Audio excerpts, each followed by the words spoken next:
hidup enak dan serba kecukupan, anak mantan pejabat pajak Mario Dendi Satrio kini disebut mengalami stres. Mario Dendi Satrio yang hobi pamer mobil Rubicon dan sepeda motor Harley Davidson kini harus tidur di dalam tahanan. Bahkan kini Mario Dendi tak lagi bisa tidur di kasur yang mewah lantaran dijebloskan dalam penjara. Polisi menyebut Mario Dendi kini stres dengan keadaannya tersebut.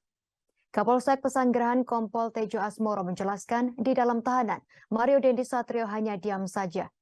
Tejo menambahkan pihak korban juga melihat saat Mario Dendi Satrio dijebloskan ke ruang tahanan, sementara di Polsek Pesanggerahan. Dalam kasus penganiayaan David, Polda Metro Jaya telah menetapkan Mario Dendi Satrio dan Shane Lucas sebagai tersangka. Tersangka Mario dan Shane Lucas serta pelaku AG dijerat dengan pasal 355 KUHP tentang penganiayaan berat yang direncanakan. Pasal tersebut adalah pasal terberat dalam tindak pidana penganiayaan dengan ancaman hukuman maksimal 12 tahun penjara.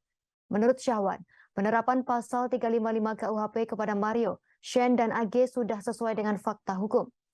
Adapun peristiwa penganiayaan tersebut terjadi di Komplek Green Permata Ulu Jambi, Pesanggerahan, Jakarta Selatan pada Senin 20 Februari 2023 lalu, sekira pukul 7:30 malam. Dalam video yang beredar di media sosial, Mario Dendi menganiaya David secara brutal.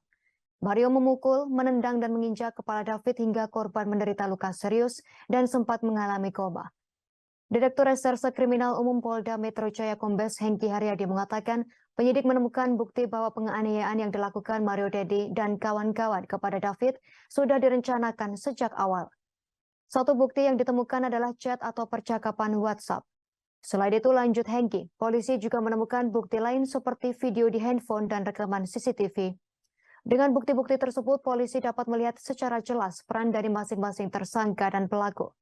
Mario dan Shane disangkakan pasal 355 KUHP ayat 1, subsidiar pasal 354 ayat 1 KUHP, subsidiar pasal 353 ayat 2 KUHP, subsidiar pasal 351 ayat 2 KUHP, dan atau pasal 76C Junto 80 Undang-Undang Perlindungan Anak. Sementara AG dijerat pasal 76C Junto pasal 80 Undang-Undang Perlindungan Anak dan atau pasal 355 ayat 1 Junto pasal 56, subsidiar pasal 354 ayat 1 Junto 56, subsidiar pasal 353 ayat 2 Junto 56, subsidiar pasal 351 ayat 2 Junto 56 KUHP. Terima kasih sudah nonton. Jangan lupa like, subscribe, dan share ya.